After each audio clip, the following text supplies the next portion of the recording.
How's it going, sir? What's up, boss? How you doing? You've got the pre-call jingles from Verizon from like the 2000s, man. That's all. That's like a blast from the past. Yo, I do not know how to take it off. No, dude, it's classic. I'm surprised there's no like beat or there needs to be the resurrection of that because I mean that's a part of our childhood, man. Oh God.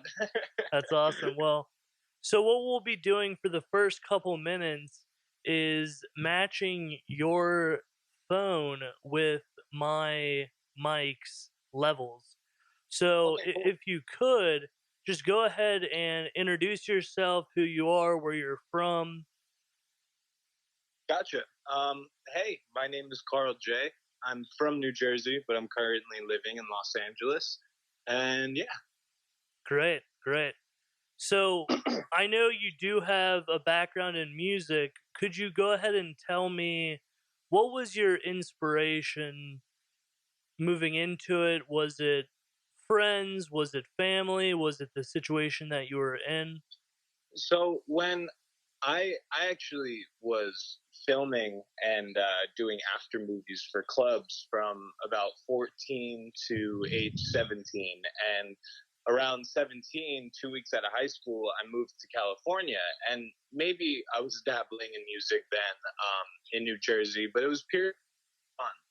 And I got to Cali. I started, loving it more. I got myself my own little, cheap little keyboard, and I just started making songs on my computer.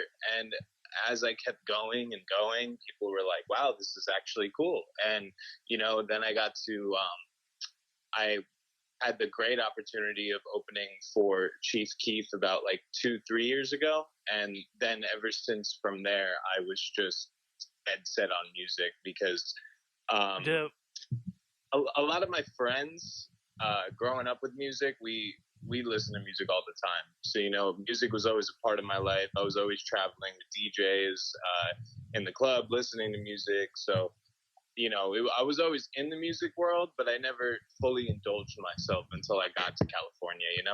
And that's the same way that I look at myself. I met a business partner in a marketing class that had a company called College Beats, and Oh, hey, if Trevor's dad would have owned a vacuum cleaner shop, you know what I probably would have been doing for the past 3 years? yeah. Selling vacuums. But, so he happened to have, this brand on Twitter, and that kind of parlayed me into hip hop. And I always considered myself a consultant to the industry, but I'm not in the industry. I kind of Yeah. use, what I learned in college and apply it, into the business. But I will say, having been in the industry for the past 3 to 4 years, I would now consider myself and admit that I am, a part of the industry. It's interesting how it Yeah, swallows you up. a huge part of it. Yeah, it is interesting how it swallows you up, and a huge part of me, even diving into music was obviously myself and making my own music, but Yeah. my friends, because I started out making my own music and mixing, mastering, engineering my voice, the beat, and then that turned into, oh, the homies rap. So now let's all get a studio session and I'll engineer the session. Now I'm engineering 5 other people for 2, 3 years, and I'm learning engineering The skills and ways to essentials, make my yeah, stuff better. the Exactly. So, fundamentals, yeah. my friends really pushed me hard because I mean they were all artists and they wanted to get work done too, but they saw something good in me, so they pushed me to be my best. And ultimately, by me being my best for them, it made the best me Yeah, I could so possibly. tell me about that team. Who were around you? Well, right now we got Skevon. He's amazing. He's my visual director. He takes all my photos, all my videos. He's always been a great person to be around and a great inspiration. And then as far as music, I really got connected at first with my friend Victor from the East Coast, and he was living out here simultaneously. So me and him got together, And then I met a few people from him named Flossie Flo, and I met Slim TRX, and you know, we all started coming together and just started getting studio sessions together because we were Sure. like, hey, it's cheaper. And then it just turned into a great friendship because, you know, we all got each other's backs, especially in music, but more so in real life. We all got each other's backs and we'll all do anything for each other because we all friends. So, you know, Absolutely. that basis of friendship really helps the music too, Yeah. because for something for me is when I'm working with someone with music is so personal to me that if I can't establish at least some type of acquaintance or friendship with you, I'm probably not going to make crazy music with you just Oh, it's because, you know. yeah, because I mean, music cannot be forced. It is truly a vibe, and vibes 100%. can't be created, and I think that's probably one of the first lessons that you learn in the industry, approaching it how I tried. But at a certain point, you realize that, no amount of money, no amount of it's all about the environment that you put an artist in. And I think a part of the reason why I'm in the industry, and I'm sure you share the same feeling, is a passion.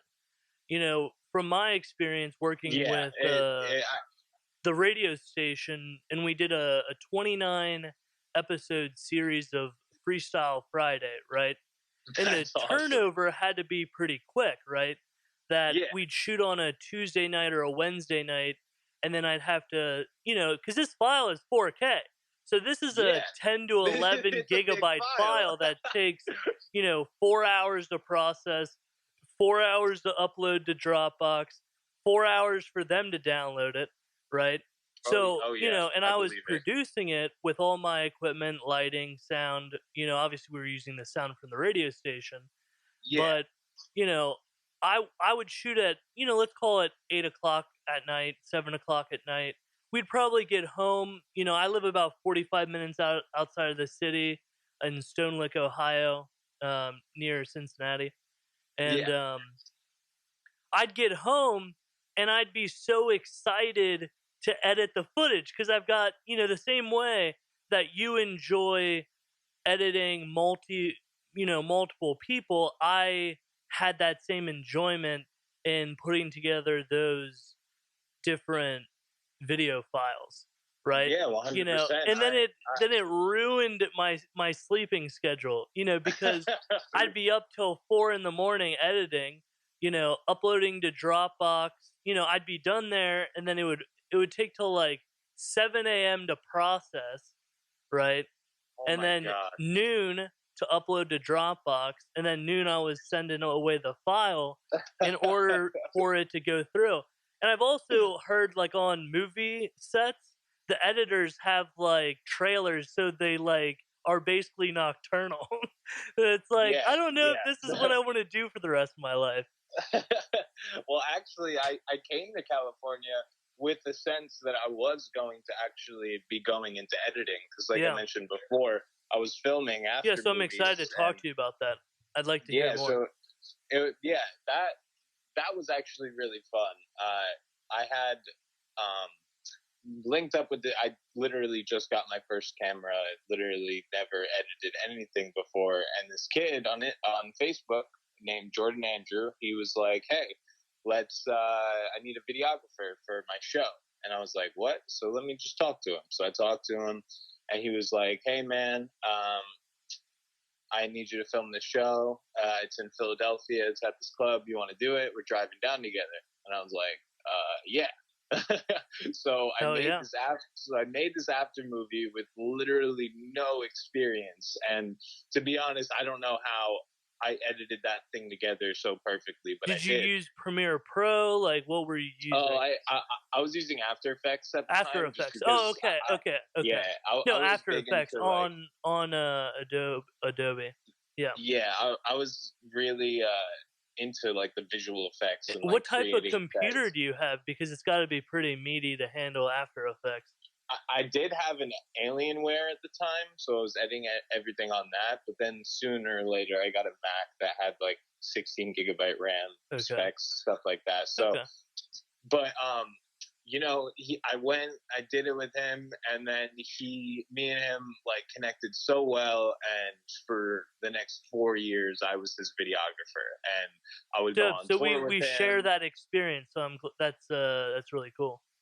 Yeah, me and him had a falling out eventually, just Sure. because for certain reasons. But then, you know, I was able to, pick myself back up and kind of, go to all the clubs that I was with him at, and then talk to the owner, and then get jobs through there. And Yeah. now, instead of working for an individual artist, I'm working for a club, and I'm Yeah. filming their promotional videos. So it kind of turned into this beautiful thing where I was still going to high school, but then I would get right out of high school at 2 o'clock, get on the train for New York City, and then I'd be in New York until like 3 a.m. I'd take the train right back and go back to high school type shit. And Yeah. let me tell you, it was tiring, but it was fun because I got to, do what I loved and make money. Yeah. I mean, who doesn't love to do that? And then eventually, I gained enough money. I would say that time did give me the confidence to move to California, because I honestly never thought I was going to be out here, and I didn't start thinking about it until maybe about like senior year. But doing all that, getting out, meeting people, filming random drunk people, like it Yeah. gave me confidence to go out there and really show the world what I can do. And one of the things in my life that I've always said to myself is, I want to do multiple things. I don't want to just, make music or make videos. Like, I want to be able to be self-sustaining off of one thing, but then be able to invest off of that self-sustaining thing, and then invest into other things that could potentially self-sustain themselves. Like Yeah. right now, what I'm kind of gearing towards within the next couple of months is I'm going to be releasing a song at least every week on all platforms, and then I'm going to drop a tape.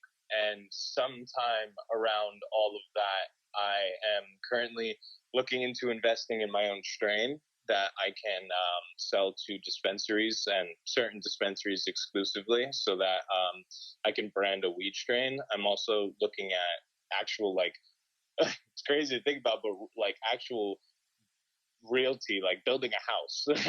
No, property is great. Yeah, so And I will products are say, great. And I think that's the hardest part of the music business, is that, having those products, because guess what? Nobody's gonna nobody's gonna buy 1,000 wristbands. yeah, no, Yeah, sure, people are gonna buy a couple, shirts here and there. But what is like a commodity type of product? And what you're trying to do is exactly that, like have well, a straight up product. here's Because oh one yeah, of my biggest problems with the music industry is that it's very emotional, right? Artists yeah, are very emotional, so yeah, it's hard to like commoditize their work or their likeness or their style. So, with something like the cannabis industry, it provides something that everybody already likes, that they're exactly, already going to get anyways. And, your favorite artist, co-signs this specific, variety, hey, why wouldn't you? exactly. You know? Exactly. And it's cool because not only am I investing in things that I want to do, but Skevon, my visual director, like I mentioned Sure. before, he actually I bought him a drawing pad, so he's able to draw on his computer. Wow. And I was like, here, bro, just take it, like, happy Christmas or whatever. It was the middle it was the middle of March or something. But and Happy basically late Christmas. he started making a bunch of designs, Okay. and these designs like really held up, so we actually sent a quote in to get earrings made, and then we got them made, Oh. and almost all of them are already sold already. So not only am I investing in like things that I want to do, but if the homie's like, oh, I got earrings I want to make, or Sure, like merch is still, yeah, valuable, and especially now with how there's really no live events, because oh yeah, that's the primary way that the music industry makes any of their money, is through yeah, live events. So, but yeah, that's really tough right now. exactly. And How has the virus affected your music? I would say that the virus hasn't affected. All right, so it's more like I was booked for like 4 or 5 shows this summer, on the East Coast and the West Coast. I would have to fly back and forth, and I was really excited to do that. But Yeah. obviously, COVID took that down, and all those shows got canceled. And then, you know, I want to say that being inside kind of sucks, and there's a lack of inspiration in the world, but I kind of think about it, and this is the time to have the most inspiration in the world. You see people standing up for what they believe in, trying to fight back. Like I talk to multiple artists, and they're like, "Yeah, it's so hard to create right now," and I feel that because it took me a little while too. But Yeah. if you keep on pushing, and especially if you're making music about the right things, you can find it. And one thing with my music is I always want to make people feel better. I want to take my pain and make other people heal from that, just as music has done for me in the past. I want to be that for someone else. So when people say there's no inspiration right now, like, no, there's hella inspiration right now. We got a world that's basically crumbling, and we need to fix it. Our generation, because other generations don't really care. It's like we are the future, and we have to realize that. And my music is solely based around helping people and spreading a positive message. So as much as COVID has kind of put a damper on things, and obviously I can't go outside, I've been in the house for like months, but I'm able to still create music, and I actually have a studio in my apartment. I record all my music here. So What sort of it's just as microphone do much you as have? waking up, getting some coffee, and then going to record and just figuring it out. And like I said, obviously, yeah, it is a little harder right now because I can't write about just anything. Yeah.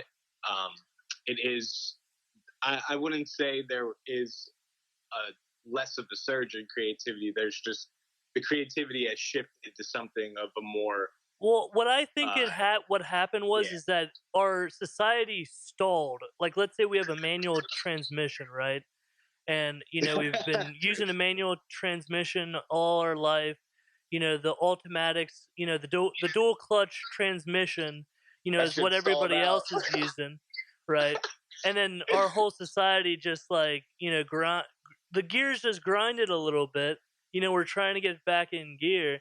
I had the similar feeling with my own content until I realized these phone calls.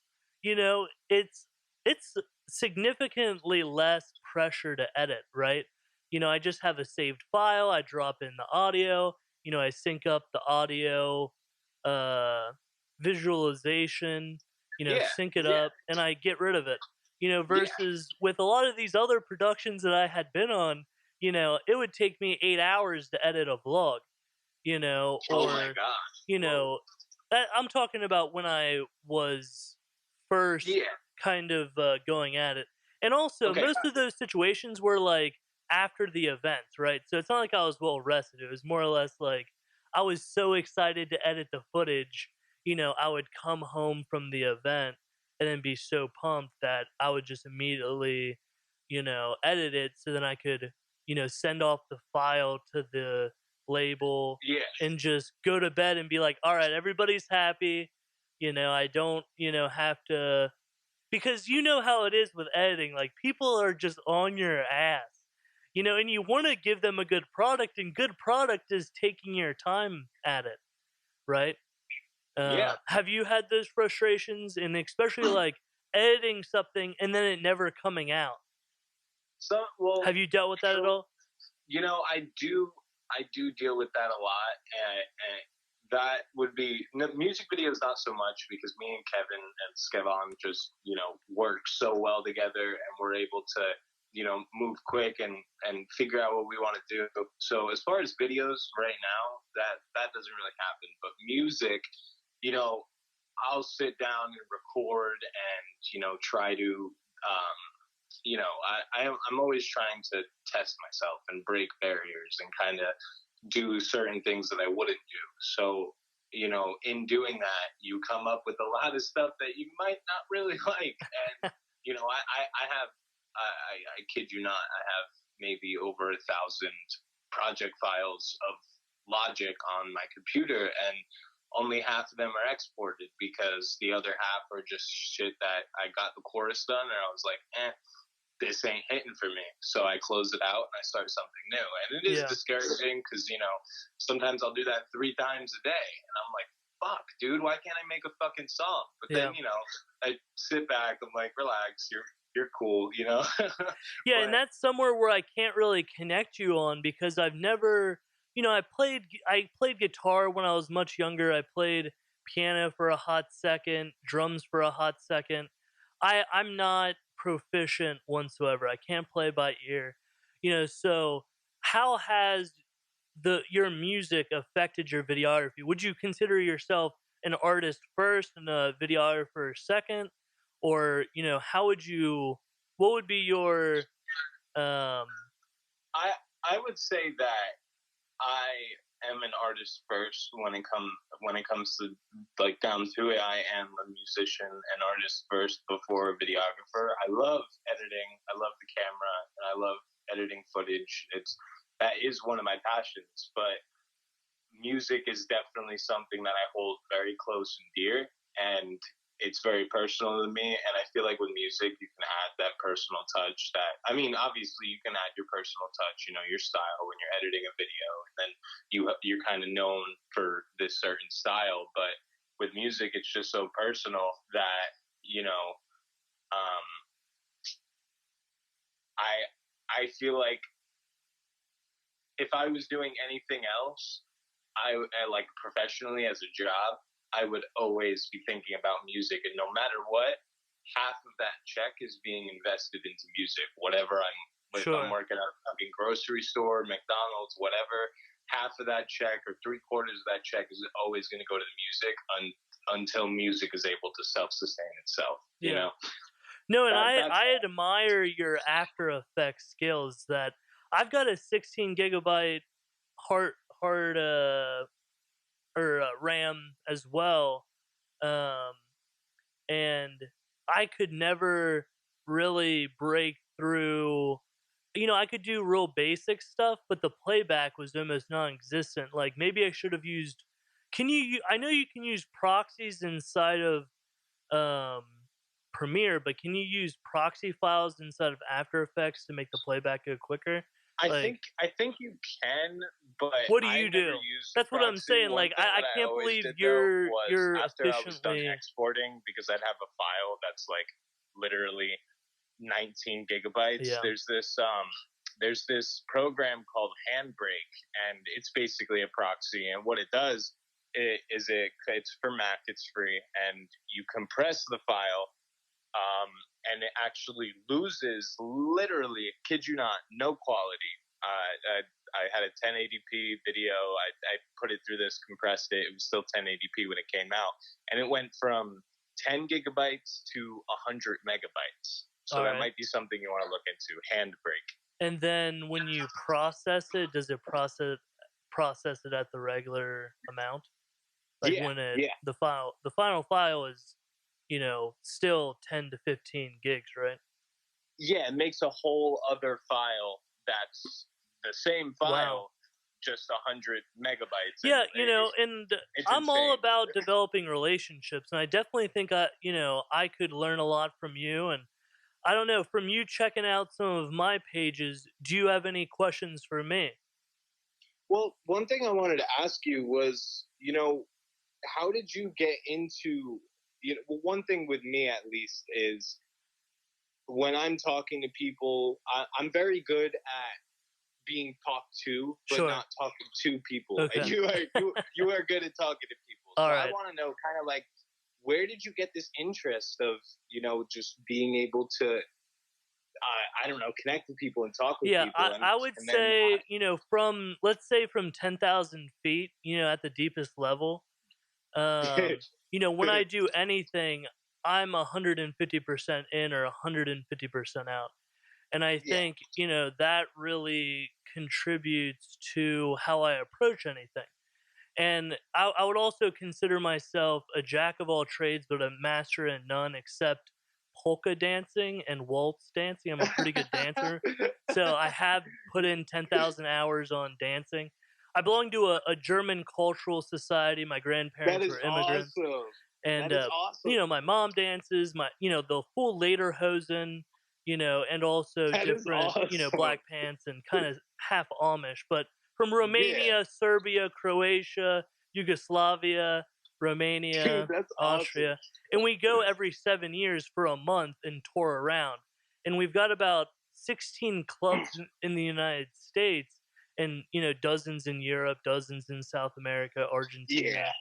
And so that's one of the main reasons why I've kind of been pushed into the entertainment business is because my family organization owns like 16 venues in Cincinnati, not just in Cincinnati, but yeah, Cleveland, Mansfield, two in Chicago, a that's couple, really cool. Michigan, um, Illinois, St. Louis. Um, and so we're German, so we've got a bunch of soccer fields. So how Yeah, easy would it be to just slap up, a stage and what's your yeah, venue? The soccer field, right? yeah. And so that was kind of my vision going into it. But to be more critical, I would probably say, as I mentioned before, when I went to school, I got a 3.8 GPA on Dean's List, and whenever I would get into a group situation, I would always do all the work, right? Oh, I And feel that. for the I first, feel that. yeah, because it's like, why am I gonna hurt my grade because I let you do unsatisfactory work? You don't. And when my You have grade no is idea based off how of the many group times. grade, like this isn't, this is chestnut checkers here, boys and girls. Yeah, exactly. And I so feel for you. the first time ever in a marketing class, I met a gentleman in my group that, sure, I still had to do 75% of the work, but guess what? He did his 25% of the work, right? Yeah, So I was like, all yeah. right, shit. This is like the first guy that I see eye to eye with. He had an He only had apartment. 25%, but he rocked it. Exactly. And and I still had to do 75%, of I had to make the PowerPoint, of course, you Yeah, know, yeah, and but I digress. And so he had a brand called College Beats on Twitter. And at the time, sure, I had fishing videos, I restored a 1991 Camaro, like a 20 episode yeah. series and That's yeah, awesome. sure. What? Yeah, 1991 B4C package Camaro. It was a police interceptor that my neighbor's brother-in-law's dad was the chief of police of Indiana and got his 16-year-old a brand new police interceptor Camaro, right? And he just didn't take care of it. Left it out in the woods. And so at the time, Oh and to God. talk to you a little bit more about real estate and my interests as well, is in front of we have property that has a 3,600 square foot building on it, right? And so what that allows us to do is, like you said, all the money that we make, we pour it back into our own assets. And I think that's a very big competitive advantage amongst all the studios, at least locally to me. And I mean, how many studios do you know that actually own the building that they're in? Sorry. It's Must all have good. you. Call dropped. But what I was talking about um was about Talking about the land. property. Like I kind of took a like a right turn a little bit. Um cuz that's the problem when you do like to talk, you often like go on tangents, but it's all Yeah, good stuff. yeah, It's all good stuff. And this is a podcast. It's not an interview. Yeah, I'm asking interview yeah. questions because this is your first time on and I would like to have you back and that's really similar to Joe Rogan. I want to have Oh repeat yeah. people, and Oh yeah. so talking, I was talking about the real estate. Um we own a 3,600 square foot building that we're turning into a cyclorama studio, right? That's Um, sick. and had you seen that on the page? Yes, I have. I Okay. have. I was actually going to ask you about that. I was like, what is Yeah, so that that? was like how I was trying to bait you with the question, like, "Hey, do you have any questions for you?" Oh yeah, what about that cyclorama in your studio? What about that cyclorama thing? Yeah, that's what I've been trying to set up here. But yeah, and we're working with family, so although it's nice that we own the property, when you're doing business with family, the timetable really isn't, as well perceived. So this is going on the 2-year mark of this process, but what we're trying to do differently is offer $200 an hour versus $800 a day. Like most Yeah, cycloramas in our area, you have to book it out for an entire day for a fixed rate of $800, right? yeah, And you know how it is with productions.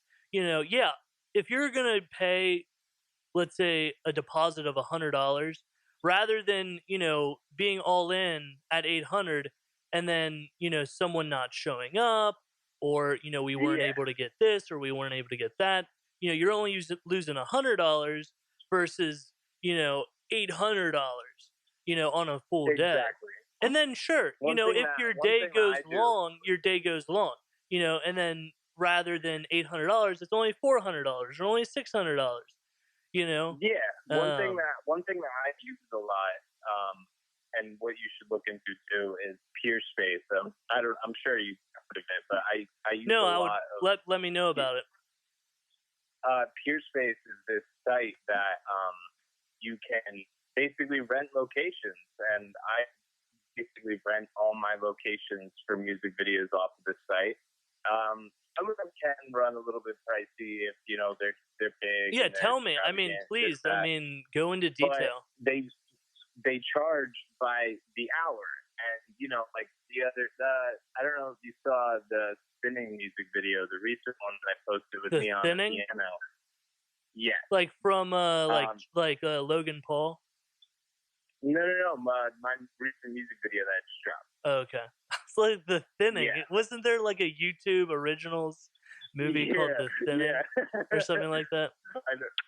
But yeah, so that video with the piano, we were able to rent that spot for, I think it was like, we shot that video in 45 minutes. Yeah. But we rented the set for like an hour, and it costed us like what, $60? So definitely look at peer space, because I know a lot of people rent off of peer space, and I'm sure you can put the cyclorama up Yeah. for a good price and get some customers that way. Peer space is exclusively what I use for location rentals, because Yeah. especially in Los Angeles, if you go on Hollywood Boulevard for 5 minutes with a camera, a cop's gonna come up to you and ask if you have a permit. Really. And would you say, like, Yeah, would most people in LA film in LA, or is there tax breaks for filming elsewhere, or like is that only at a I don't certain really know. level for production? Because I've heard like Amazon will pay like $20,000 for 2 to 3 months or something like that. Yeah, it's pretty insane, the permits and the costs and the prices here, because obviously if you're small and you're starting out and you just want to post a music video, you can do whatever you want. But if you got like a camera, a boom mic, and then the sound mixer, and you got 3 people, quote unquote, that's a set. And if the cop sees that, they're gonna pull you over and ask you for permits. And if you don't have permits, they're gonna tell you the fuck away.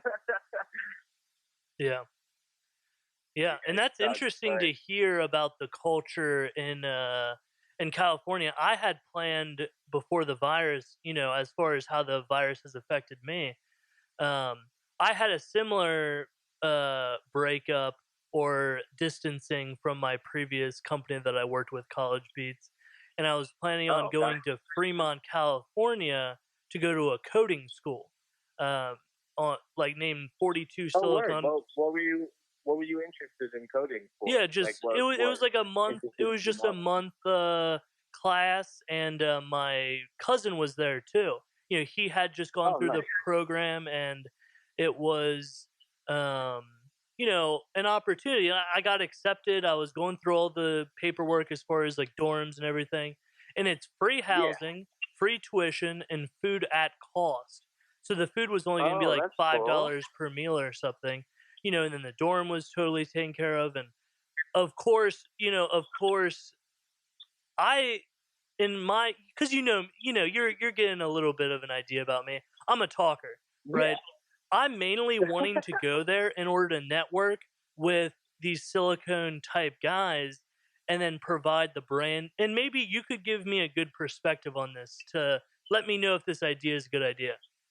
Go yeah, into the tech sector and provide the branding side, because like let's say you're going in for an angel investor and your technical stuff is great, but as far as branding or logos and bios and social media and all of that fundamental things in exchange for equity in those startup companies. What do you think about that? that sounds like a good idea. One thing I would say is obviously like talk about branding a little bit deeper and go into like I know you know this already, but like go like really into it, because if you just bring up branding, Well, they're I gonna can be I like, can name three things. So number one would be creation, right? You have to create the logo, right? You have to create yeah, an email. You have to create each of the individual social medias. That's done. And then step two would be content, right? So I'm talking yeah, about like just, whether or not that's photo shoots, if we're talking specifically about music, audio visualizations of that music, you know, photos. I mean, the basics, right? But yeah. as far as with their specific tech company, I would have to know what type of tech company they are to describe to you what I would produce, right? Oh Like, yeah, unless but I would I know think like what they were involved in, I couldn't really make up, yeah, I think if how I you could go, I think if possibly you frame them. no, I think that would be a good route to go, especially if you obviously like do research on them and personalize what you're going to say Yeah, towards their needs. But one thing that I really love, but kind of off topic but still on yeah, topic, yeah, yeah, one thing I love about our world is it's so driven on the internet now. And there's like marketing is so much of an emphasis in everybody's life. Like from Dan, social media influencers, to someone who wants to go into plumbing. The internet is such a big part in our lives now that it's just crazy. Hearing you talk about branding and all of this, I love hearing it, because at least for me personally, I take my marketing and branding very seriously yeah. when it comes to music. So to hear other people talk about branding in that sort of light makes me And happy. what sort? You said you recently got a camera, like, or you got a camera. What cameras do you guys Oh no, have? well the one I had gotten the camera like back when I was 14. Yeah, I'm That was sure a you've gotten Canon. several cameras. Well, that one was the Canon T3i, and since Okay. that camera, I personally haven't owned a camera, but Oh wow. So you I, really but are I, an artist first. Okay, but you're just a killer on After Effects. yeah, yeah. Oh my god. but Because the reason why my, I'm so interested in you, now that we're talking more, is with this green screen, I'm going to need those After Effects chops, you know. oh That yeah, I do oh have yeah, one After Effects guy in the city named Lunar Thought, and he charges about $200 to $300 to just throw some lipstick on it. And oh they're yeah. connected with I'm Steve ready for it. Cannon and Little Zans and stuff, and that Oh Kid wow, Lori that's guy, awesome. and yeah, I mean R.I.P. Juice World. That was a really big hit. Yeah. Oh God, my Kevon, he's a photographer too. I'm looking at it right now. He shot a Juice World show a couple months before he died, and we have a framed photo of Juice on our shelf that he took personally, and I Yeah, walk past every day. I'm like, rest in peace, man. yeah. But it's one thing that had it, especially because we're both talking about entertainment and stuff. How do you feel about like? I don't want to say it because obviously the situations are very different. But how do you feel about like the deaths in the music industry? And I mean that with a grain of salt, because Sure. you Well, know, I think like with uh, Nipsey, it was someone that was in the neighborhood, that it's a hard situation, whether or not it's politics in the street or politics in Washington, it affects every level of our I society. agree. That Yeah.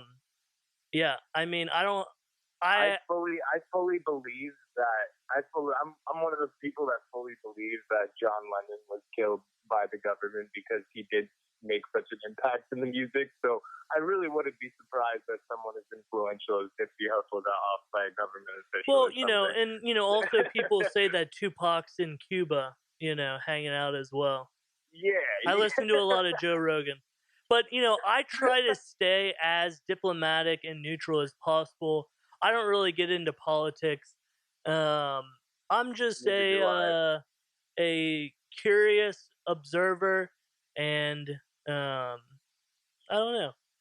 I One thing that at least really affected me was fucking well, first Peace Fest. That shit shook my Yeah, world then up because I was XXX. actually listening. I was actually like getting into his music and for the past couple months, and then he died, and I was like, wait, whoa.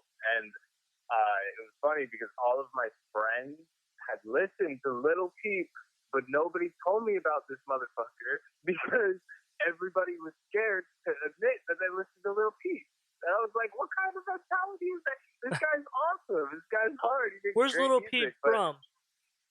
I think he's from Russia originally, and then they moved to the U.S. And did you somehow. say his you're from mother. New Jersey, and then you're living in California? Yes, sir. Okay. Yeah, and then the other one that affected me the most, at least, was Mac's death. Man, Oh that my shit. God. I cried for. I'm not even kidding. I cried for 2-3 hours. Mac. If anybody was my I mean, Mac Wiz. I mean, dude, if Mac and Wiz, man, there would be no. My childhood yes, would be done. sir. Well, and But it's like my those, parents, they like, or maybe not so much my mom, but my dad, my uncle, all they listen to is classic rock, and it's like, guess what? The Who or the Doors, they're not Led Zeppelin. They're not coming out with a new album. It's the same music that you're listening to over and over. And the reason why they like it is because it's sentimental, right? And Mac Miller yeah, and Wiz Khalifa exactly. for us, is that same sentimental, feeling.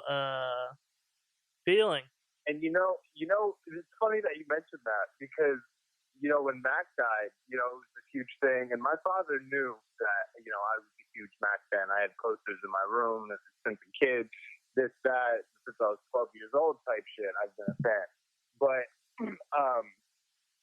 then like he didn't really understand it, and but ever since I got into music and I've shown him all types of music, he's kind of the same way, classic rock, fucking I grew up in the 80s, hippie, Led Zeppelin, Pink Floyd, that shit, and that shit's great. Don't get me wrong, but I started showing him like how huge artists like John Lennon, or I'm sorry, not John Lennon. Wow, he said.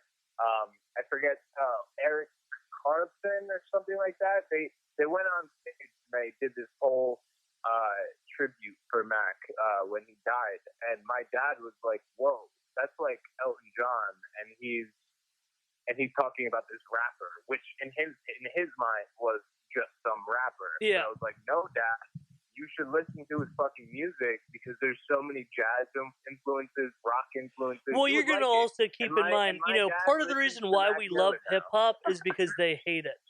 I would probably say Exactly. 25% of us liking hip hop is because the previous generation hates it. And guess what? Rock and roll. The reason why our parents liked rock and roll is because their parents before them hated it. Exactly. It's like, I was come on, just about to guys, say, like it's have just a cycle. have some brain cells here. Come on.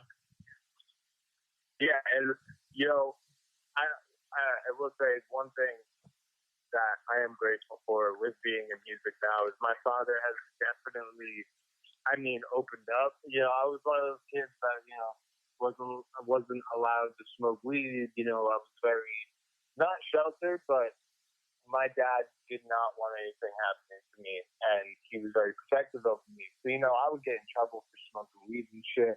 Ever since I moved out and showed him, this is me, this is who I am as a person, he's respected me a lot more, and he's like gotten into the things that I like a Yeah. little bit more too. Like before, he would have never listened to a rap song, but now he's asking me, "Oh, what's that one song on that one album? Can you play it?"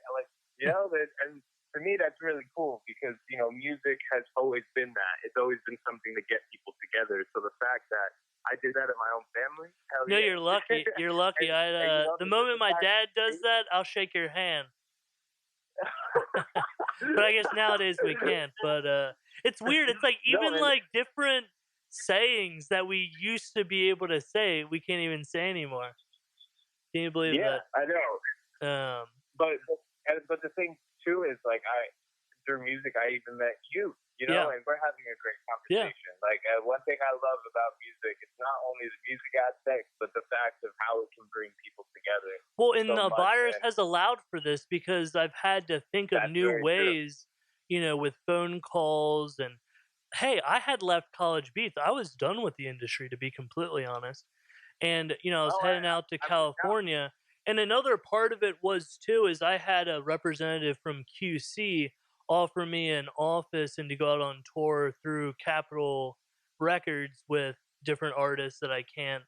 I didn't sign an Woo! agreement, so I guess I could technically say it. And obviously now there's no tours going on, but I'm a man of my word. If someone tells me not to release information, I'm not going to release it. I'm that type Yeah. of guy. And previously I basically went from zero to Post Malone within 1 year, doing groundwork. Having met with College Beats, and I Oh basically yeah. realized that although they had that 20,000 on Twitter, it was all copyrighted content, right? So Huh. their page kept on getting shut down. And at the time, I didn't Oh. really, in college, I didn't connect the dots, right? That their following was 20,000, but they were still following 18,000, right? So it's basically bullshit numbers. But me being in college, I saw 20,000. I'm like, wow, that's 20,000 customers. You've got 20,000 followers, right? So I basically told the guy, hey, I'm going to go into town and find original music. And if you can believe it or not, 3 years later, never once posted any of the content that I made, right? And Wow. he told me, hey, Tony, if you invest in your camera, I invested 2 grand into a camera, I invested 2 grand into a laptop.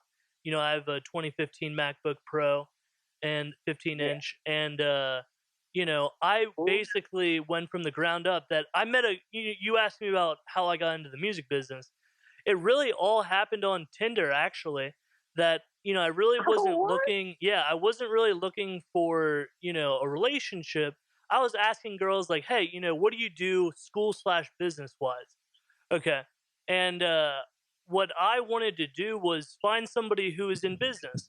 And this girl said, hey, I know this producer called Mac Neff, and I basically went on in to the studio, shot 2 videos, and you know how everybody used to do on Facebook, where they would take 200 tags, like how you could tag a bunch of people, right? Last year I deleted my Yeah. Facebook, Yeah. but Yeah. so these producers would just tag 200 of their friends, and that girl just disappeared. And I was loyal to her, and you'll find this, in my personality, like I'm very loyal. And she just disappeared, and she comes to find out that her grandma was depressed. She told me a couple years later, like why she disappeared, but because she disappeared, I didn't want to make a deal with the producer because she's the one that brought me to him. And I Yeah. didn't want to No, make a I deal with understand. him unless she was benefiting. That's just the way that I do business. So I was depressed. I was like, oh damn, like, the one connection that I had in the city is gone. What do I do?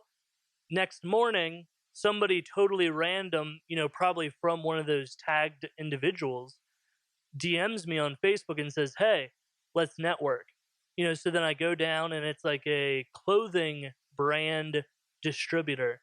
So he had like 4 or 5 brands in house. I make him a video. It gets 1,800 views. Once again, he shares it to 1,000 people or whatever. And so then through that, I kind of I got interviewed at a entertainment called hiphopperiod.com. And so I was interviewed, and then the next day I was actually producing the show. And then we basically Oh traveled from shit! studio to studio, and just like how you mentioned with the clubs, I got introduced to all the clubs, I got introduced to all the studios. And then when I stopped working with them, because back then the internet wasn't very good, right? So the show was Yeah, a streamable show. And obviously nowadays I would just use OBS and then stream the file as if it's live. Back then I didn't know that. So it just ended, but I had already, met all of these studio owners, and then I yeah, just made a really good impression on a studio called Prodigious Recordings. I was kind of I don't know if you want to call me the GM, or, I basically provided all of just like how I said before with creation, I created a social media page for them. I built up several thousand, followers with, content that I shot in the studio. And there was an event called Punching for Peace, and it was like down on Fountain Square. And I kind of went over and beyond for the organizers, and it was like Adrian Bronner's management company that was doing the event. I believe, I may be wrong. Um, oh word. that they asked me to go get pop and water, and they gave me $100. So I'm sitting there with my camera, right? And they give me Yeah. $100. How am I gonna carry $100 worth of pop and water myself? Right? Like a case of water is like $3. You know what I'm saying? Like, how am I gonna carry like 30 cases of water? So I go into CVS. I offer the clerk, because they're about to close, right? Because it's 8 p.m. or Yeah, whatever, and I'm like, hey, I'll give you my license if you will help me, let me borrow a cart, right?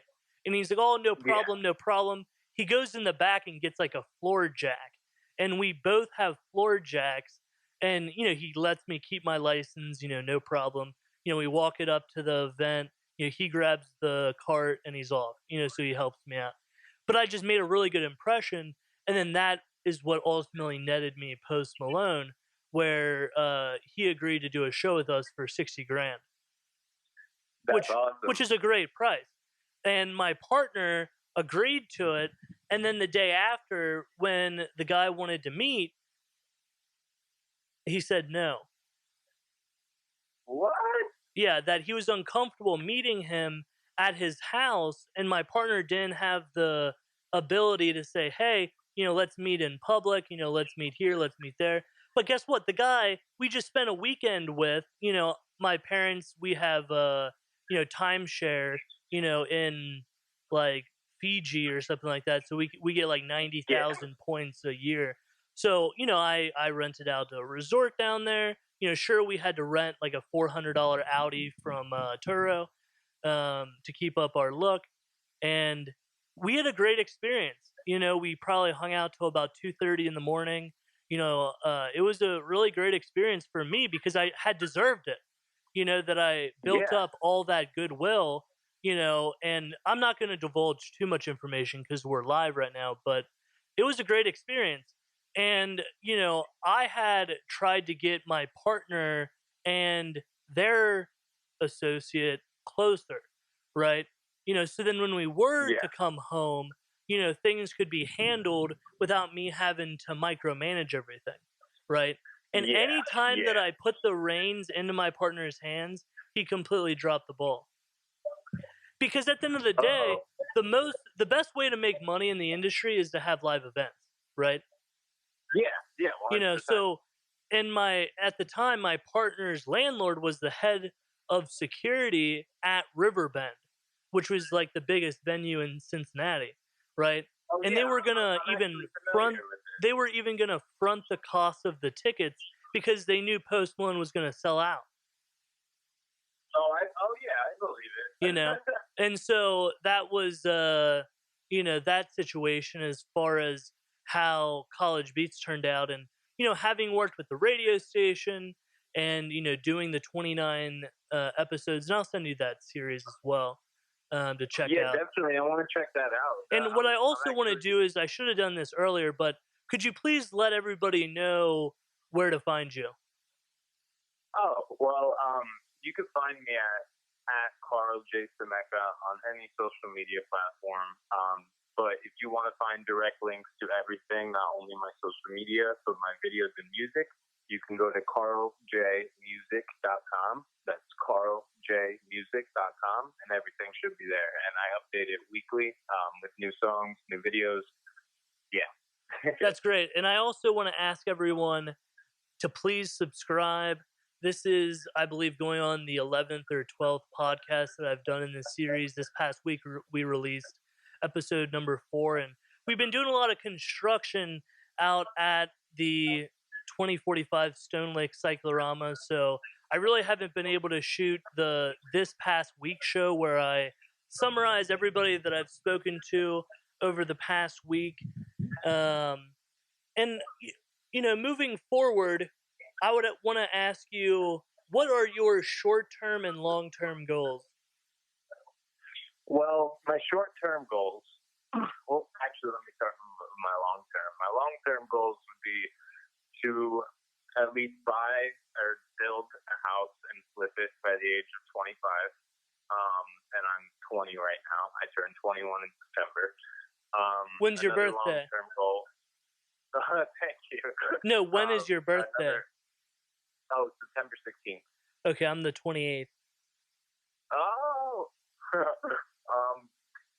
Another long-term goal would be to be able, obviously flip the house.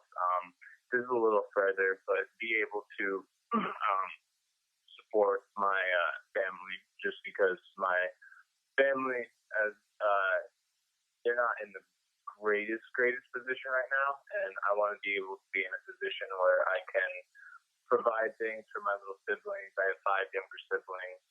Right. And I was given the world, and I'm the oldest, and I'm it's hard because I'm looking at them and I want to be able to do the most for them. So one of my long-term goals is to be able to set up accounts for my siblings that have a certain amount of money in it, so they're able to use it for college or a business or something like that. So That's another goal, to be able to self-sustain my siblings, to be able to get them going. Short-term goals would obviously to get more exposure in music. I love sharing my music. I love hearing people's opinions about my music. I love the criticism. It's awesome. And another short-term goal would be to at least, I want to say play a show this year, but I don't even know if it's going to happen these days. Well, because one of my ideas with this cyclorama is to do something like Saturday Night Live, right? Like where they have like the bands play. That would be awesome. Like have something like that inside of a green screen cyclorama, and then record a bunch of them, and then kind of run them through as if it's like MTV type of style. And of course, not saying that, I don't know, because a lot of shows really pick on a competition, right? And all they're doing is covering music that we've already heard 1,000 times. So actual original music show, and I was, I wanted to call it College Beats Live, but, now that I'm not working with College Beats, I don't know, Stonelick Live, but I'm open, and that's why, I also want to incorporate whatever you're doing, that, I'm trying to reach out to other producers, and if I can, shoot different things here, or you have any ideas, as far as, needing a giant cyclorama, or if you have any, other... Obviously talk to, because, I need beats and all that. Yeah. And I love... I'm talking about video producers. Yeah. As far as, like, video production, I would say talk to Stefan. I mean, he's and really I would love to interview him as well. Have him on the podcast. Honestly, you definitely should, and hit him up about it, because he's a really great person. Yeah, just DM me his ad. one thing I would say is, um, as far as like producers and video stuff, I'm actually doing a small internship at an editing warehouse coming this next couple months for only like 3 months, but they have options to hire as well. So I know they're looking for more people. If you want to, I don't know, sign No, up I would for love to look some. into that for sure. Yeah, I'll definitely send you links. I'm not too sure what the company's called. I forgot, but the internship program is only like 3 months, and then after that, they have a high probability of hiring people back to do work. Yeah. So that's something that like I'm looking forward to. Yeah. Because as much as I am doing music every single day, I need to do other things too. Yeah, absolutely. And what would be the living situation? I'm living with my cousin and Gavon right now, and we're in a 2-bedroom apartment. I share a bedroom with Gavon. It's pretty lit. there's no problems with it. We get along great, and we've actually been sharing a room ever since we came out to Cali 3 years ago. Yeah. So I've got a yeah, couple so friends, Gorilla and Good Time on the Beat. They just left for California as well. oh nice. But we've been living in Hollywood for about a year now. We're about to re-sign our lease, and I love where I'm at because I was in Woodland Hills before, which is a little bit quieter and not fast paced. And I learned that I need to be in like a city area. What type of I need camera that does fast Stefan pace. have? He has what is it, a 70D, but he always rents an A7S II. Okay. Yeah, because with Yeah, College Beats, the experience, well, the camera that I initially purchased was the Canon 80D, and then also the G7X, and I've got a GoPro. And that's beautiful. and then pre-Post Malone, but post Malone, my partner dropped like $4,000 on a A7R2 and a gimbal, and so that's primarily what I have my most, and I had to give it back. I'm a man of my word. And Yeah. so I had to return the camera, but I am in the market within the next. I actually just sold my hot tub. I am in the market for an A7R2. Um, that if I were to ever go to California, of course I'd be bringing a really dope Yeah. camera and probably get a gimbal as well, maybe like a Weeble S or something like that. Yeah. And then like a 29mm 2.0, like that's the lens that I shot, or 28mm or 29mm. What Oh, type? nice. So that's at least my experience. And yeah, that's dope, man. I'm trying to think. Do I have anything else? I mean, do you have, like I said, other than asking me how I started, do you have any other questions or questions about the Um, studio or questions about the podcast or anything one thing in I wanted between? to say, is when are you doing the face-to-face podcast again? Because I would love to meet you and actually like sit down and talk more and get Sure. to So you like would be willing to fly out to Cincinnati? yeah. I always like flying and traveling and shit. No, that's great. Yeah, I mean, I would probably say anytime that since we own the building, we can really do whatever we want.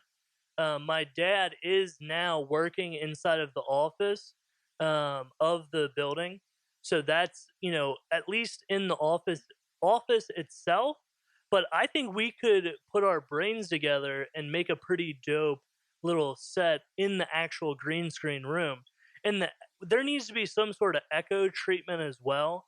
I do have like maybe 4 foot by 8 foot sheets of like hard foam that Yeah. we use for our back porch screen, because we have like 3 porches and one of them screened in. So I do have some material to help the echo. Or if we wanted to do it in the office, we could also do it in the office as well. But and also music wise too, that if you want to shoot some sort of um music video or whatever we wanted to mess around with. Hell yeah. Yeah, and I've also got a green screen suit, right? And Oh, nice. I've been trying to get models to come in and then do like, like a headless person or a bodiless person, like that. Work with you more, Yeah. especially because talking with you, you seem like a very genuine person, Oh and yeah. you seem like not only because you meet a lot of people, and some people that you meet, they're just doing it because they see the luxurious things and they want that, and Yeah.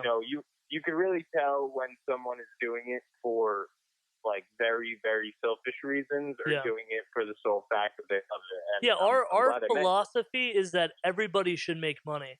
Because why would I charge you money if you aren't making something, if not multiple times more than what I'm giving you?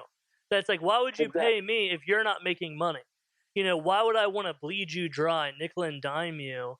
You're not going to be able to be my customer for very long if you're a failure. You know, Exactly. I weigh my success based off of how many other people that I can help. Because guess what? If you want to be successful yourself, go get a 9 to 5 job. You know, uh, don't have sex out of wedlock. Go to college, and guess what? You're gonna live a fine life. But at the end of the day, that is not the reality for a lot of people. That Yeah. being in that situation where that isn't necessarily an option for a lot of other people. Yeah. Very true. Yeah. So what I would also like to do is I do have my SSD in, but it keeps on saying that my disk is full. So we're around the 1 hour mark, which is pretty decent. And what I'm gonna do is we'll end this recording. I'm gonna let everybody know where to find you. You can find all of his links down in the description.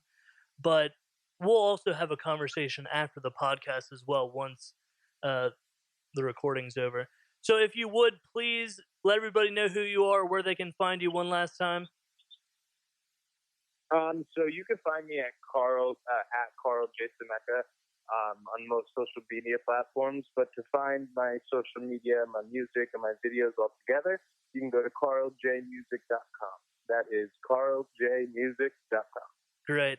And as always, this was Anthony Marshall. And if you enjoyed this content, please remember to subscribe. My agenda for this year, as far as having a selfish agenda, my agenda is to at least reach 1,000 subscribers by the end of this year. I don't think it's too much to ask. So if I you think you haven't, got it. we're at like 890, I believe. So Woo. that's about another 110 interviews that I need to do, um, and just running through it, and I'm Hell looking yeah. forward to talking.